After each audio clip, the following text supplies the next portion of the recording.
আজ অনেক পরিশ্রম করব আর অনেক মাছ ধরবো। ছেলেটা একটা নতুন খেলনা কিনে চেয়েছে, মাছ বিক্রির টাকা দিয়ে আজ তাকে একটা নতুন খেলনা কিনে দিব। এ কি আমার জালটা টেনে তুলতে পারছি না কেন? এ কি? জেলে যখন নদী থেকে তার জাল প্রাণপণে টেনে তোলার চেষ্টা করছিল, ঠিক সে সময় হঠাৎ করে জেলের হাতে থাকা বাকি জালে দাউ দাউ করে আগুন ধরে যায়।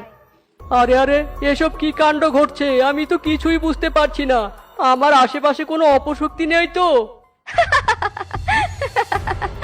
না না, কোনো অপশক্তি নেই, তবে জলপরী ঝিনুকমালার শক্তি আছে।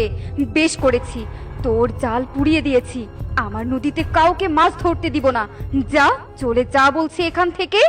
না না জলপরি, তুমি এই গরিব জেলের পেটে লাথি দিও না। মাছ ধরতে না পারলে যে আমি আমার পরিবার নিয়ে না খেয়ে থাকবো। জালটাও পুড়িয়ে ফেললে আমি এবার মাছ ধরবো কি করে? মানুষের বাচ্চা, বেশি কথা বলিস? তোকে না বলেছি এখান থেকে চলে যেতে? চলে যাবি নাকি তোকেও জাদু দিয়ে পুড়িয়ে দিব? তখন আর পরিবারের মুখও দেখতে পারবি না। না না, মেরো না মেরো না, চলে যাচ্ছি আমি। এ কথা বলে জেলে সেখান থেকে চলে যায়। আর ঝিনুকমালা বলে ওঠে, ওই তো নদীর পাড়ের গাছে একটা পাখির বাসা দেখা যাচ্ছে। ওই বাসায় দুটো ডিমও দেখতে পাচ্ছি। যাই, ডিম দুটো পেড়ে খেয়ে নেই। এই বলে ঝিনুকমালা মানুষের রূপ ধারণ করে সেই গাছের কাছে চলে যায় আর তার জাদু দিয়ে পাখির বাসা ভেঙে নিচে ফেলে দেয়। ঠিক তখনই সেখানে সেই পাখি চলে আসে। আমার বাসাটা ভেঙে ফেললে আর আমার ডিমটাও ভেঙে গেছে। কেন করলে আমারটা? এই পাখি, চুপ কর তো, কানের কাছে কিচিরমিচির করবি না। যা, চলে যা বলছি। আমি এখন এই ডিম দুটো খাবো। ছেড়ে দে, আমার ডিম ছেড়ে দে বলছি। উফ, আমাকে বিরক্ত করছিস? দাঁড়া, তোদের সব পাখিদের আমি কি নাজেহাল অবস্থা করি দেখ এবার। এ কথা বলে ঝিনুকমালা রেগে উঠে দাঁড়ায় আর তার জাদু শক্তি দিয়ে গাছের ডালে থাকা সব পাখিদের বাসা একে একে ভাঙতে থাকে। আর সব পাখিরা ঘর হারা হয়ে দিক বিদিক উড়তে থাকে। এটা কি করলে তুমি? সব পাখিদের বাসা ভেঙে দিলে। তোমার মনে কি একটু মায়া দয়া নেই? তুমি জানো পাখিদের বাসা তৈরি করতে কত কষ্ট হয়? বেশ করেছি, ভেঙে দিয়েছি, বেশ করেছি। আমি হলাম জলপরী ঝিনুকমালা। আমার যখন যা ইচ্ছে করবে তাই করব। যে বাধা হয়ে দাঁড়াবে তাকেই শাস্তি দিব। জলপরী যে এত অত্যাচারী হয় আগে জানতাম না। হায় হায় রে, আমাদের পাখিদের বাসাগুলো ভেঙে কি করে দিয়েছে গো। হায় হায় রে। বাহ, কি সুন্দর 2-3টে লাল আপেল ঝুলে আছে। দেখেই কেমন খেতে ইচ্ছে করছে। যাই, সব আপেল পেড়ে নিয়ে খেয়ে ফেলি। এ কথা বলে ঝিনুকমালা মাটি থেকে ঢিল তুলে নিয়ে আপেল গাছের দিকে ছুটতে থাকে। আর ঢিলের আঘাত পেয়ে আপেল গাছে চোখ মুখ ফুটে ওঠে। আমাকে ঢিল ছোড়ো না, আমার যে বড্ড লাগছে।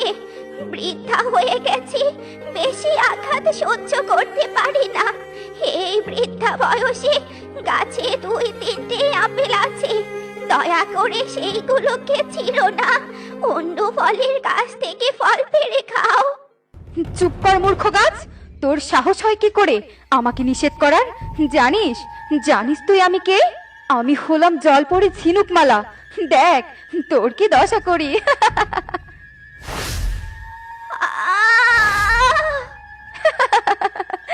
দেখ দেখ আমাকে নিষেধ করার ফল কি হলো। থাক বৃদ্ধা আপেল গাছ, ভাঙা ডালপালা নিয়ে দাঁড়িয়েই থাক, আমি চললাম। এ কথা বলে ঝিনুকমালা সেখান থেকে চলে যায় আর বৃদ্ধা আপেল গাছ ব্যথায় কাতরাতে থাকে। জলপরী ঝিনুকমালা হাঁটতে হাঁটতে একটা ফাঁকা মাঠের কাছে চলে আসে আর সেই মাঠে কিছু ছোট ছোট ছেলে মেয়েদের খেলতে দেখতে পায়। বাবা, কি ছোট ছোট মানুষের বাচ্চা! এই বাচ্চাগুলোকে বশ করে যদি আমি আমার জলরাজ্যে নিয়ে যেতে পারি, তবে সারা জীবন আমি আমার দাস করে রেখে দিব। এবার তবে ওই মানুষের বাচ্চাগুলোকে জলরাজ্যে নিয়ে যাওয়ার ব্যবস্থা করি। এই বলে ঝিনুকমালা সেই ছোট্ট বাচ্চাদের উপর তার বশীকরণ জাদু প্রয়োগ করে আর সাথে সাথে বাচ্চাগুলো অজ্ঞান হয়ে পড়ে যায়। তারপর ঝিনুকমালা তার দৈব শক্তির বলে বাচ্চাগুলোকে নিয়ে অদৃশ্য হয়ে যায় অন্যদিকে কিছুক্ষণ পর, বাচ্চারা কোথায় তোমরা? বাচ্চারা কোথায় তোমরা?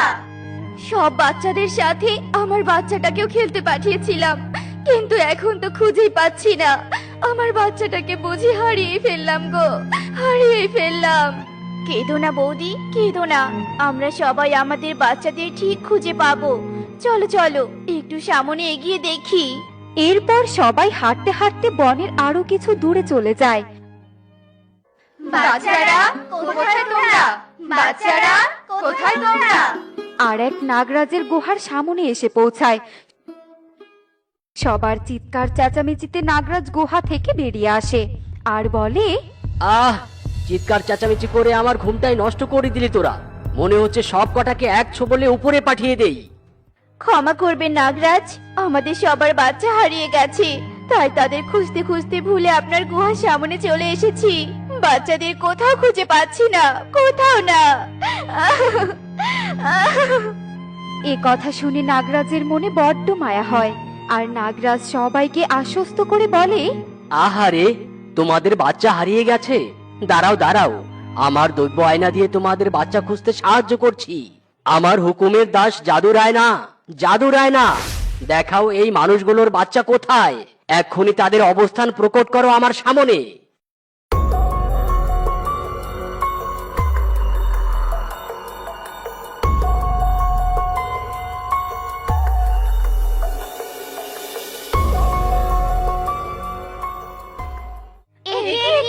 আমাদের বাচ্চাদের ওই জলপরি ঝিনুকমালা ধরে নিয়ে গেছে।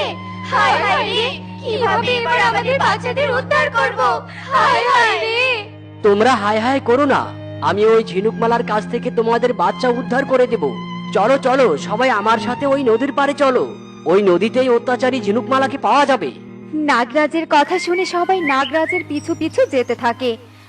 আর যখন নদীতে পৌঁছায়, ঠিক তখনই নাগরাজ নদীর জলে তার বিষাক্ত বিষ ছুঁড়ে মারে। আর নদীর জলে বিষ পড়ার সাথে সাথে জল নীল হয়ে টকবক করে ফুটতে থাকে।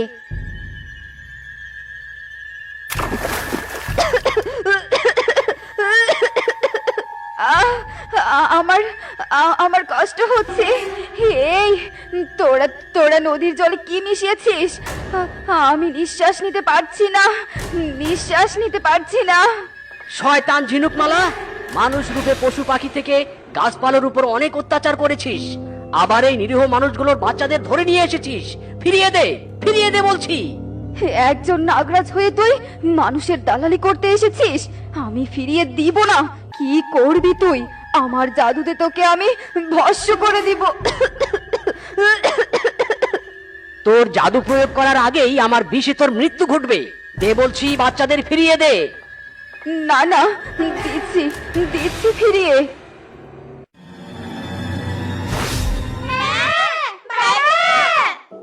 নাগরাজ, আপনার জন্য আমাদের বাচ্চাদের খুঁজে পেলাম।